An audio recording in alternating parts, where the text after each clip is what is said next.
It is what it is. Riley, leave. Anyway, so yeah. Okay, did a video earlier talking about Christianity and divorce. Well, it's an interesting subject. I said it's one I covered before. Oh, it's got some interesting points in it, but again, it's just not just spoken about, is it? I mean, how often have you been in church and they've spoken about sex? It's just not spoken about, is it? It's important because any Christian couple, any couple in the world, if they've not got a good sex life, then generally speaking, you run the risk of the devil getting to you with regards to adultery. Of course, the devil's going to put temptation right there in front of both people. Let's not pretend for a second that it's only the man that wants a good sex life. It's the woman as well.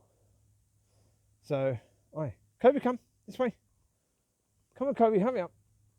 Come, Bubs. Do better. Come on. Get ahead. You two, leave now.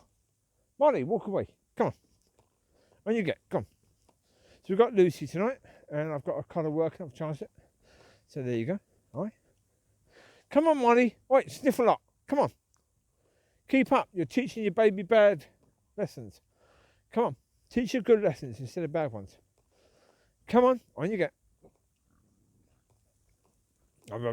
Indeed. So, yeah, a good sex life is really important. And understanding what is okay, what isn't okay, and why is also pretty important. Although, again, how do you judge what's okay and what isn't okay? That's not an easy one, is it, really? That's not an easy one for anyone to try and approach, and that's why they've left it well alone. That's why, generally speaking, you might have a woman discuss that with women, but generally speaking, you won't have a man discussing it with men, or a man discussing it with men and women. It just won't happen. Well, again, we need guidance. We need guidance from God on all things, really. Covie, come on, hurry up.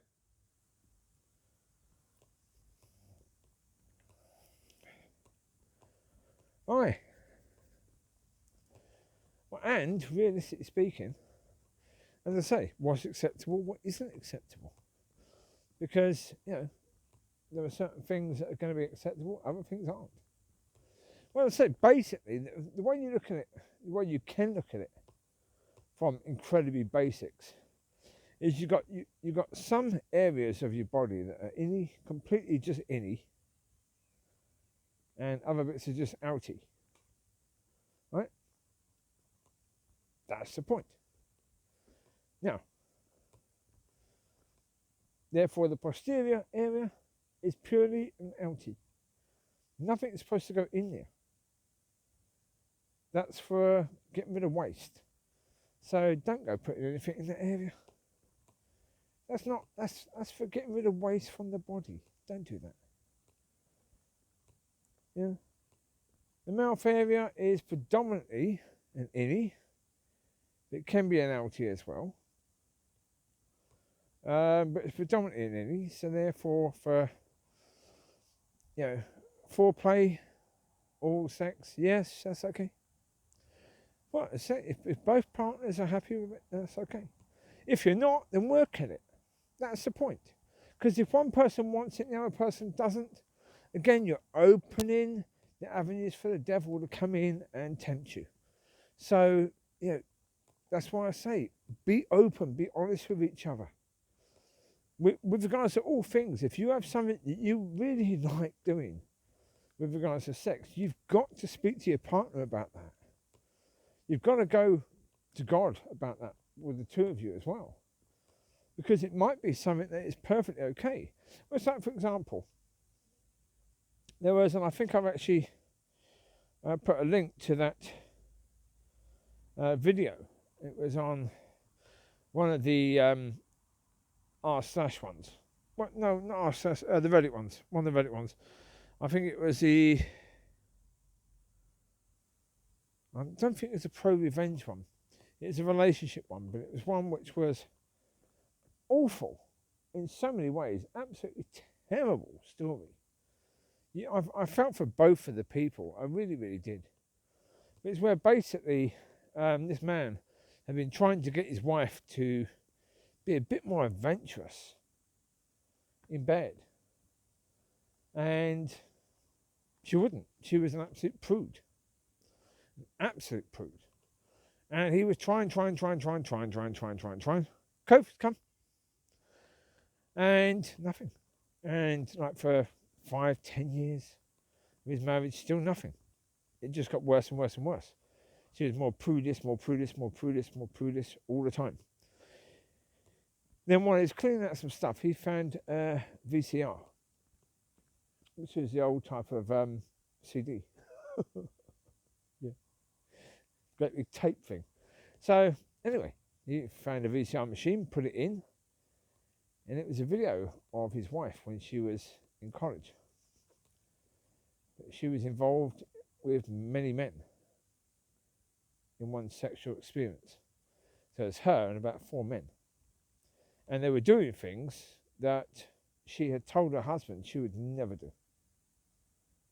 That she's disgusted by the idea of these things. And here she is,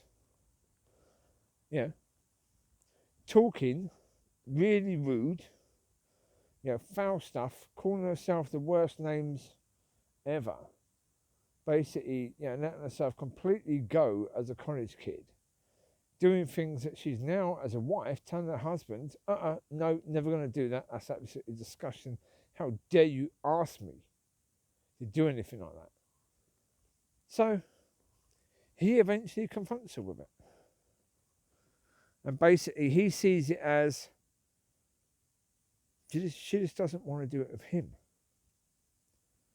And she tries to explain to him, no, that's not it.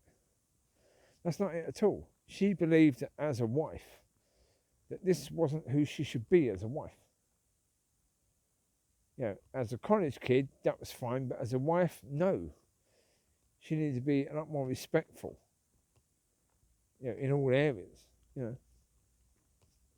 So, she didn't realise really that he wanted to go for all of that. And so, but she was trying to be the best wife she could for him. She didn't want him to think of her as a whore, basically, which is basically what she had described herself as in the movie that she had made. And the blokes were calling her that, and she was basically agreeing with them, So, of course, he can't get past the fact that she's willing to do it with them, but not with him, so it must be about him. Mate, she's already told you what it's about. She's already told you her understanding of what a wife should be. That a wife should be basically a prude.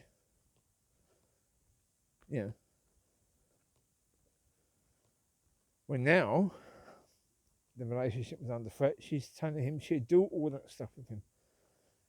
And he's like, well, no, it doesn't matter now because I don't believe you want to do it with me. I think you're only saying it now just to keep the marriage going. It's like, Jesus Christ. If you two would just have had a conversation and been completely honest with each other, you'd still be married. The reason why your marriage didn't work is because you weren't being honest. And that's why I'm bringing that up again, because honesty is really important with regards to anything. Because, look, what happened to the husband? The devil put his little bit on there in the man's mind. It's you she doesn't want. It's not that she doesn't want to do these things, she doesn't want to do it with you. And of course, the man, he fell for it. Hook, line and bloody sinker. The devil got in and destroyed that marriage because they were not honest and open with each other. They weren't being truthful about their sexual desires. Not really. Crazy business. I mean, that was just one example. There's loads of examples of things like that. There's loads of examples where people have affairs and stuff like that. And it's because relationships, I'm putting it this way, of course relationships can go dry. Of course they can. I mean, think about it. If you're with someone for 20, 30 years And that's the only person you've ever really had a sexual relationship, certainly for the past 20, 30 years.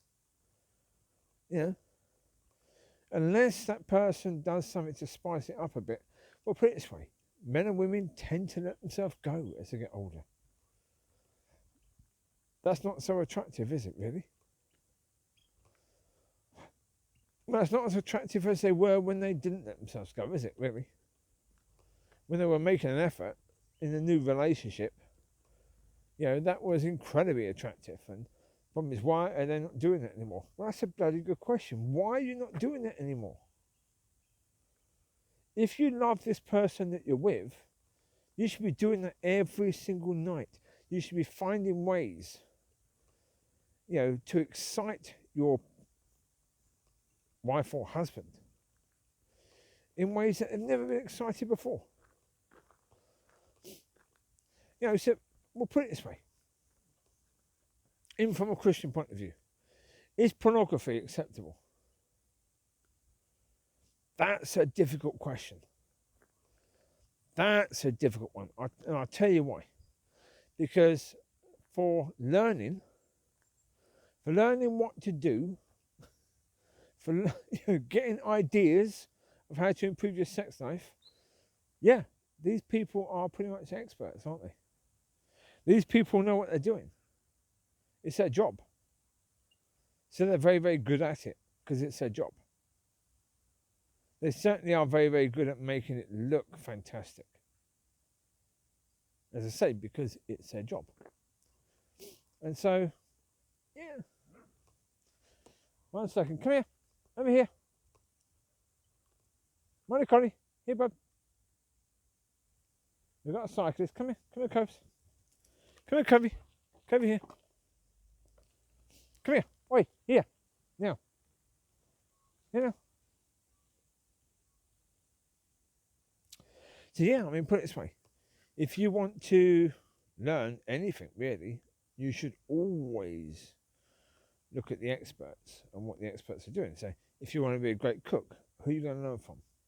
The experts, the ones who really know what they're doing. Right? True, yes? Yeah. So if you want a great sex life, then what do you do? What do you do there for? The heck is this here?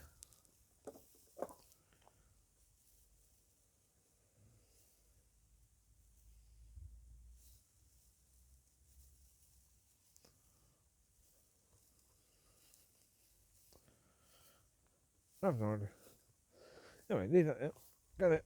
Anyway, so Well, so if you want to be the best at anything, you always look at the experts. You always look at what the experts are doing and how they're doing it, and their techniques, and so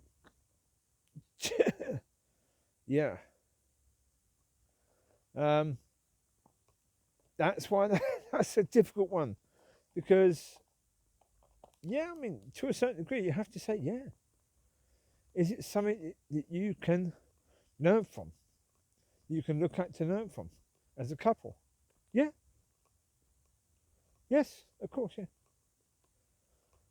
Do understand that the fact is these people, it's their job, that in this clip or whatever you're seeing of these two people having sex, they're not in love with each other.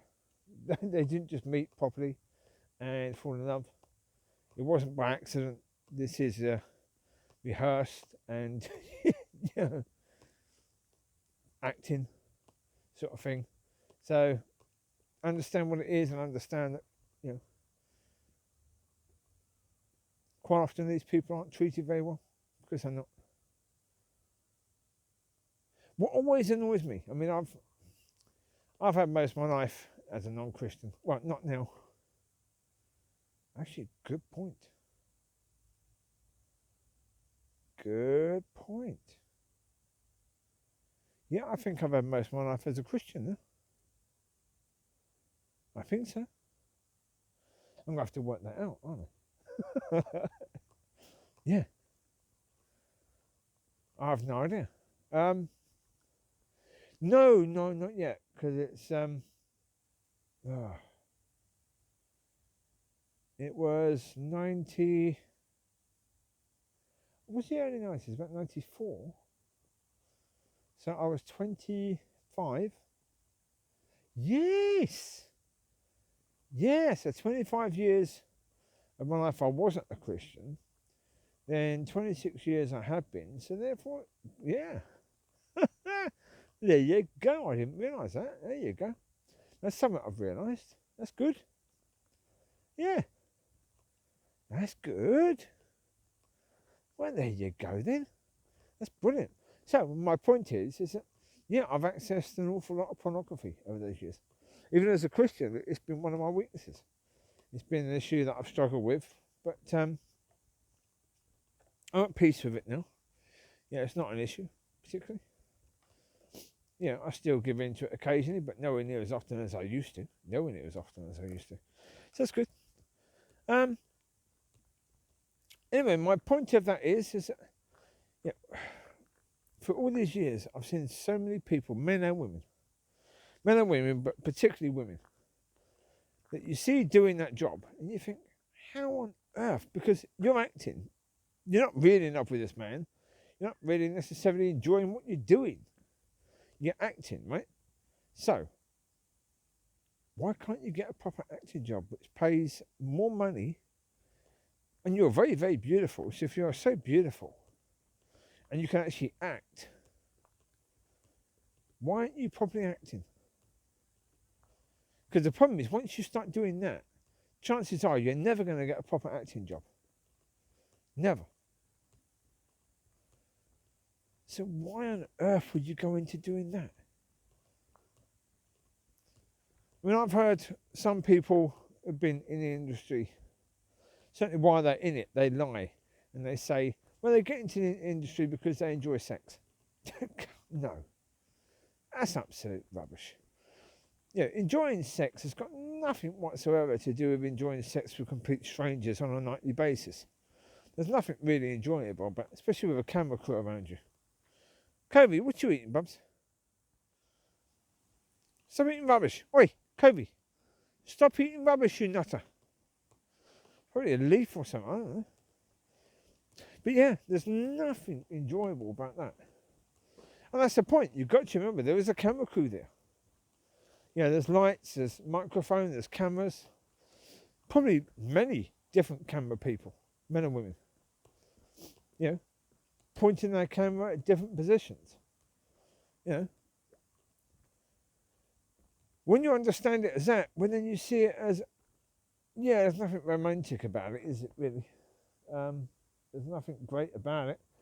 But, yeah, if you want to learn from the best, certainly sexually, then, yeah, there's no reason why you shouldn't do that. Once in a while, yeah. I wouldn't make it a habit. It's not a good habit. Covie, come. Come, Bubs. I can tell you that from experience. It's not a good habit at all. No. But certainly as a couple, you know, can you learn from the experience or the acting of the people that do it for a living? Yeah.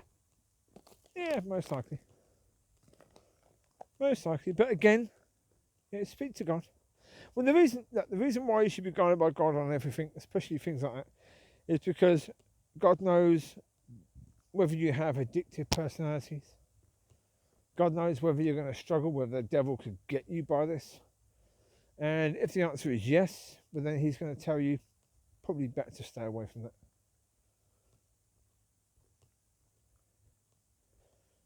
Probably better to stay away. I mean, put it this way.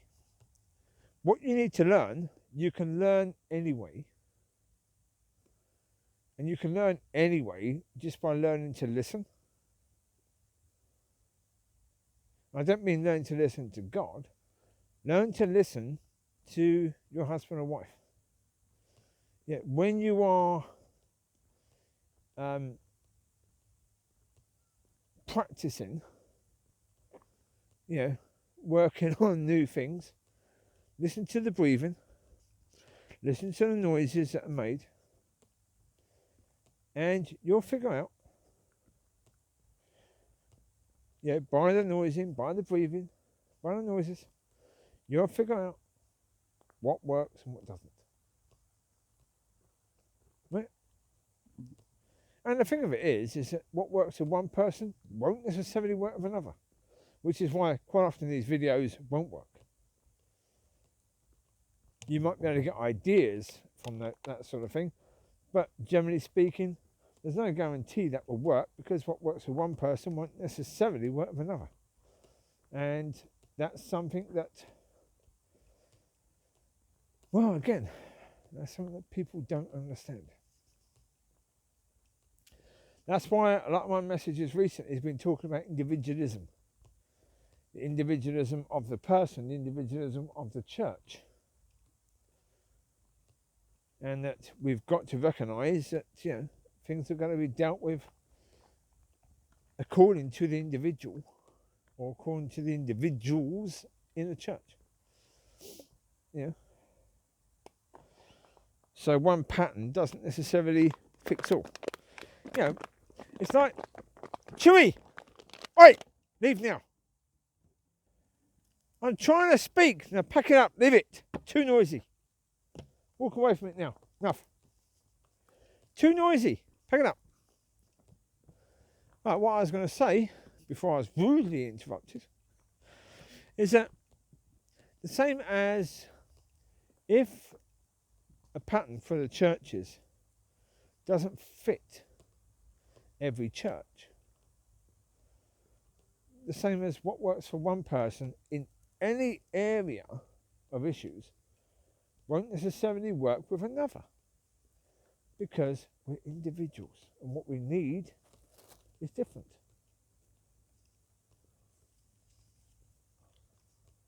That's why, put it this way, psychiatrists, when they put people on medication for issues that people may have, they have God knows how many different types of medication, but a lot. The reason why they need a lot is because one doesn't fit all. You get one medication that works fantastically with one person, but the next 10 people they try it on, it has awful side effects and doesn't work at all in the way it works for that first person. That's the reality.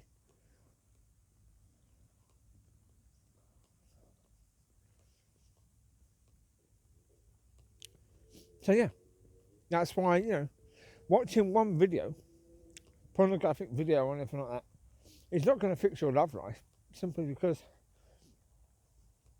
it may work. That might be the video that's going to fix everything. Might. We'll put it this way, that would be the video that's going to fix everything for one couple, maybe. Maybe 2 or 3 of all the couples in the world. But chances that you're that couple is incredibly slim, right? So you may have to access a load of videos in order to find the thing that's going to work for you. That's the truth of it. So you need to understand that when you start looking into anything like that, when you start thinking, should we do that? Understand what you get yourself into. Anyway, come on, Cubs. I thought I just heard someone, that's why I looked around. I thought I just heard someone speak. But there's no one that I can see. So. Often the case at night, someone's there somewhere. Could be behind you, could be to the side somewhere. Right, but voices tend to travel more because there's less in the way of traffic. So yeah. Come on this way, leave it. No. Come on. Leave it now. Come on, Cobes. Now. Covie. Come on, go.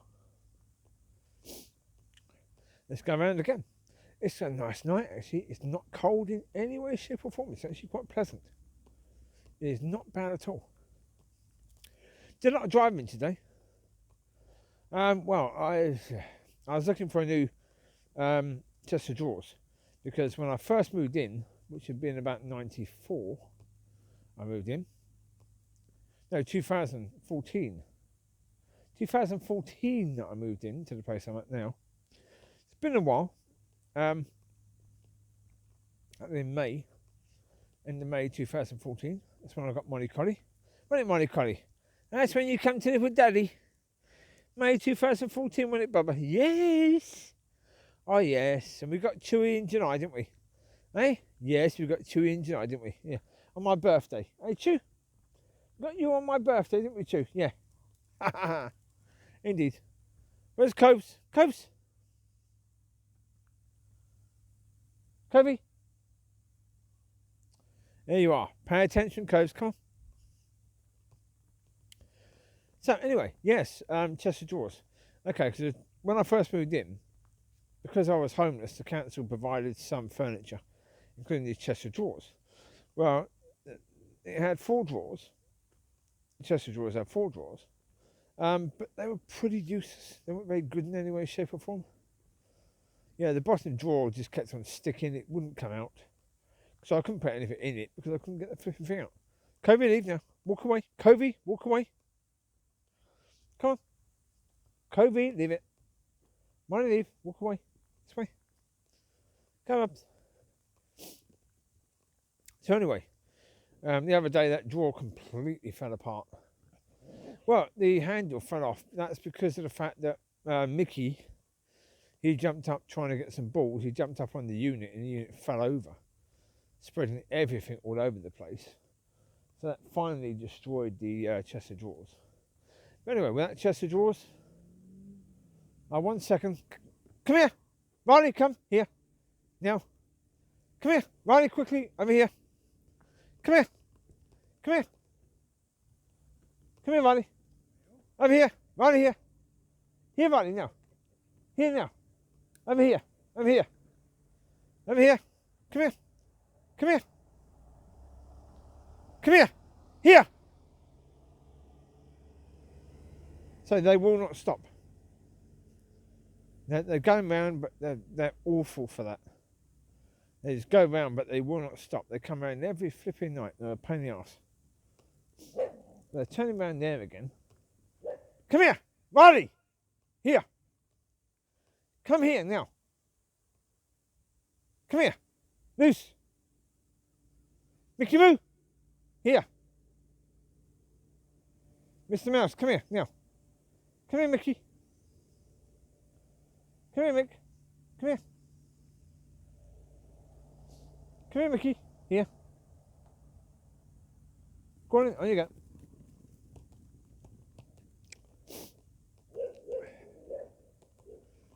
Someone's collar's gone off.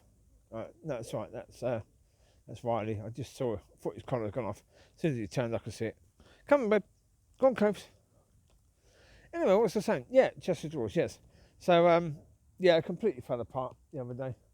So I was like, okay, I've got to get a new chest of drawers. I was looking on Marketplace, Facebook Marketplace, and I found this chest of drawers. So I went up today. I was spoken to the person. I thought the person was saying any time today or after 3 p.m. tomorrow. No. It was after 3 p.m. today, so I went at about 12 o'clock. And it's a good, 30-mile drive. So it's like, okay. £30 for his chest of drawers, 3 drawers, but deeper. So basically, well, I got a chest of drawers in the end. I had to drive back there again later. So come home, take the dog to walk, then go again later. That worked out okay. Come on, Coves, now. Come on, Coves. Good girl. So anyway, yeah, got that sorted. Got the new drawers in. I had 3 drawers basically full of the old one. I emptied those 3 drawers, put them in the new chest of drawers, and I've even filled 2 of those drawers. I've still got 1 and a bit drawers completely empty.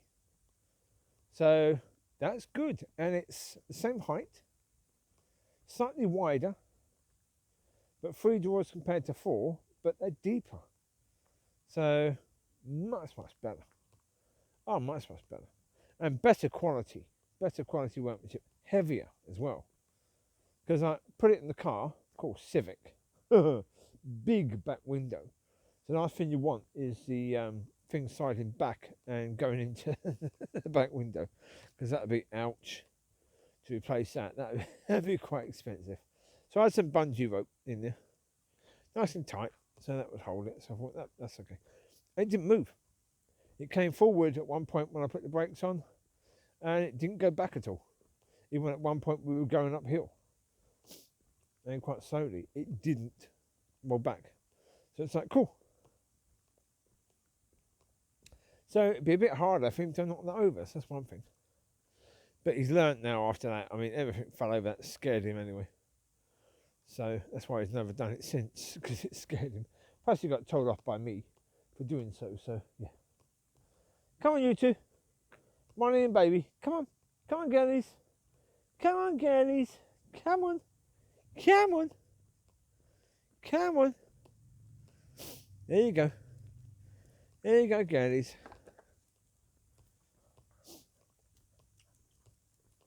Anyway, so yeah, that's done now. Oh, that was a awkward thing to carry though, because of course I had to carry it from the car, through next door neighbour's garden, down the steps into my place, and difficult, yes. Well, the size, it wasn't heavy. Not particularly heavy in any way, shape or form. It's the size. It's the pure bulk of it. You know, it's awkward. So, done. There you go. Got it sorted now, so I've got slightly better furniture than what I had originally. In that sense, at least, good.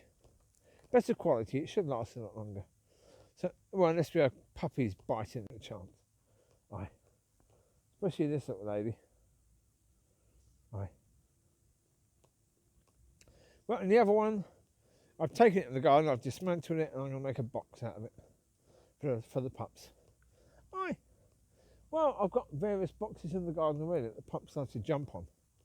So the idea is that I've got quite a few bits of wood now. So if I make a bigger box, well, because for example, Amber had 9 in her last litter. How many she's got in this one, I don't know. If they're small, it'd be about the same number. Now, getting 9 puppies on a box when they get to about 6 weeks old, difficult. That's not easy in any way, shape or form. Yeah. So, it needs to be bigger. So you can get more on there. So, yeah. Not much wider, just longer, I think. So, well, it's not a very wide garden I've got, so therefore, well, I've got the, what's it called, the old water bucket that I cut the ends off as a little tunnel, quite a big tunnel really, I suppose, for pups to run through. They seem to like that, they seem to enjoy that, that's good. Hey, when we get around here, we are going to turn back, there's no point, keep going. We've had a good run, they've had a good run, that's what matters. Just collect them all up again. Come on this way. Micky, move. So that's 1, 2, 3, 4, 5, 6. Micky, come this way. Come up. Let's go back to the car. Come on in.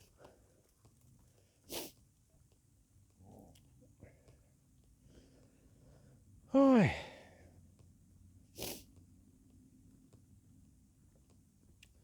Well, yep. So, in the end. Yeah.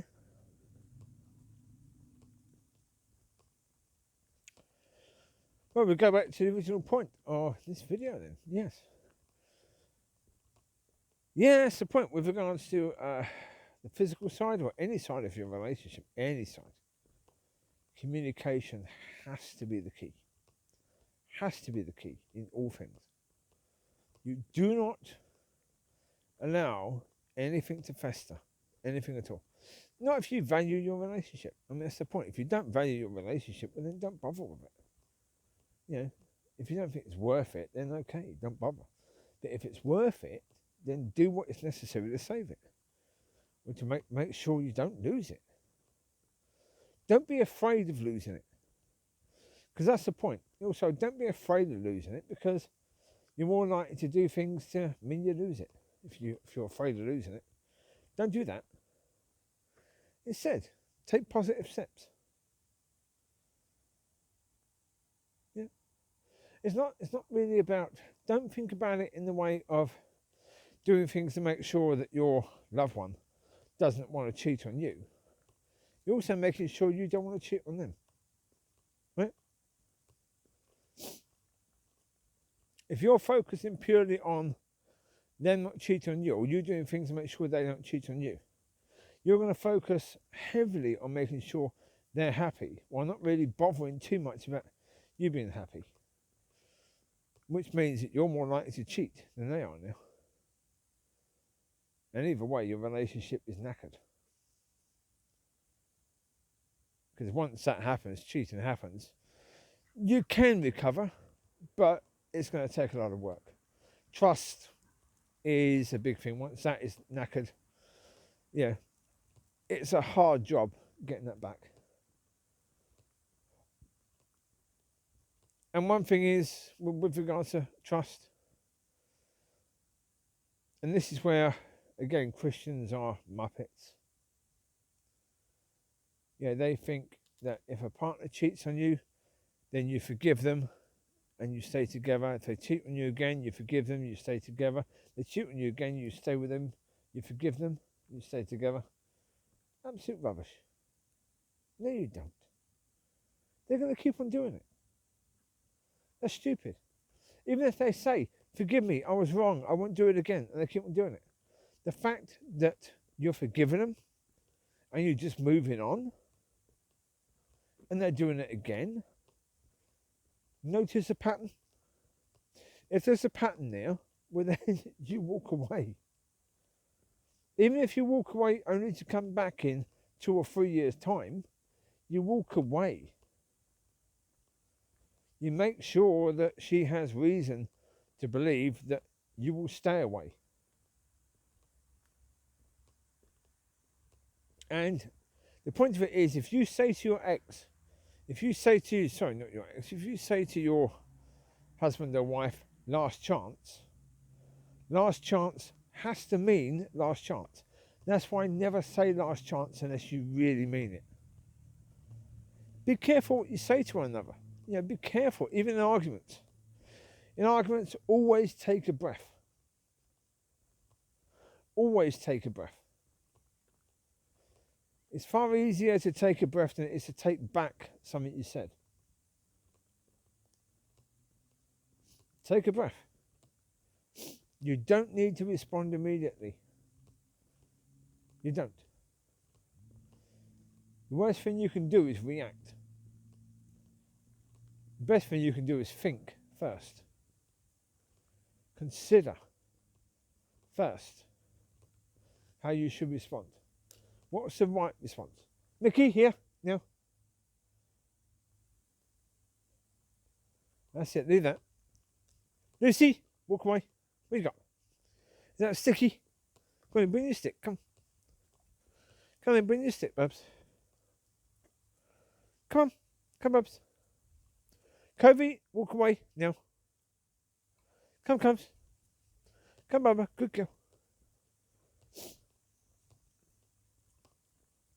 No, I mean, put it this way, we need to learn to communicate better with each other. And certainly, if you're in a relationship, you need to learn to communicate with each other a lot better. But even if you think you're doing okay, aim for better. Always aim for better. Always try and learn. Again, go to experts on that sort of stuff as well. I mean, if you want to know experts on that, find people in your church who have been married for 60, 70 years. Go and speak to them. Yeah, learn from them. They're the experts on doing that and communicating. They're brilliant at it because they've been together for that long. You know, again, if they've been together that long but they hate each other, and they have for most of the time they've been together, they just basically forbearance with each other. And that's been the thing. They've just been showing forbearance all the time. They've just basically been living apart. Covie, now, here. Come on, Coves, this way. Covie, this way, come on. If a doggie's peeing or pooing, don't go under, Coves. That's a good idea. You get covered.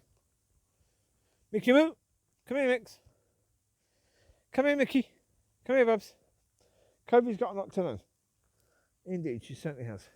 But she'll figure it out. Come here, Mickey. Come here, my boy. Turn your collar off. Come on. Choo-choo. Here, choo-choo. Good boy. Down. Chewie. Come here. Ah, yeah. Ah, yeah. Idiot. Didn't nearly wreck the lead there, you dozy thing. Collar. Chewie. Is your thing even on? I can't see your length of hair. Oh, I don't know. Come here, Mollie. There you go, Bubs. Mollie, come. Come on, Smiley, Mollie. Do yours. I'll do Covie's when we get in the car this time. Yep. The ability to communicate is the most important thing. When I say everything, in relationships, in all relationships, friendships, work relationships, the ability to communicate well, is so incredibly important. Oh, we all need to work on that. Jeez, I certainly do. Yeah. I'll put it this way, I react sometimes with things, and I can react badly with things. That's life, isn't it, really? I've got to work on that. Indeed, yes. Coves. Right, there you go, folks. I'll speak to you soon. God bless. Bye-bye.